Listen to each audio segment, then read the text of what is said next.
ছোট ভাই তো আজকে রেজাল্টটা দিব। তাই নি? হ্যাঁ, আশা করি ছোট ভাই রেজাল্টটা খুব ভালো করবো। তাই? হ্যাঁ, ছোট ভাই আমার গর্ব, অনেক কষ্ট করে লেখাপড়া করাইছি আমি। আশা করি আজকে অনেক গর্ব করে আমার কাছে আসবো। গর্বটা ঠিক মতো ধরে রাখা পারলে তো।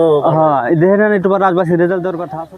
আজকে তো পরীক্ষার রেজাল্ট, ভাই তো ক্ষেত খামারে কাজ করে আমারে পড়ালেখা শিখাইছে, কিন্তু আমি তো বন্ধুকে পাল্লাই পড়ে বাংলা খায় জীবনটারে হ্যাংলা করে দিছি। আজকে যাই দেখি, ভাই তো আমার অনেক গর্ব করে ভাই আসেনি আবার।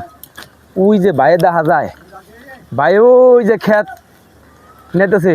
ও ভাই, ও ভাই, এটা আপনার ভাই? ও ভাই, হ্যাঁ, এটা আমার ভাই। ভাই কি অবস্থা ভাই? ও ভাই, আর ভাই আর কাম রয়েছে।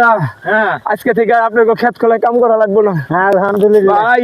দেখছেন আমি আমার ভাই গর্বে ভাই, আমার বুক ভাই, ফেটে গেছে। আমি জানি আমার ভাই ভাই, রেজাল্টটা খুব ভালো ভাই করবো। এই ক্ষেত খোলার আজকে থেকে তোমার করা লাগবে না ভাই। আমি জানি এটা আমার ভাই, আমার ভাই, গর্বটা করবো। ভাই আমি তোমার সম্মান রাখবো।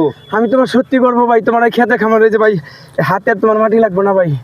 আমি জানি আমার ঠিক ভাইটা আছে। আমার ভাই। গর্ব, আমারই ভাই আজকে তো পরীক্ষার রেজাল্ট দিছে ভাই। কি রেজাল্ট কি পাইলা? কি পাইলে? ভাই, ভাই আমি বন্ধু বান্ধবের পাল্লাই পড়ে ভাই, আমি ভাই বাংলা খাই আমি ভাই ফেল করছি ভাই। কি কাম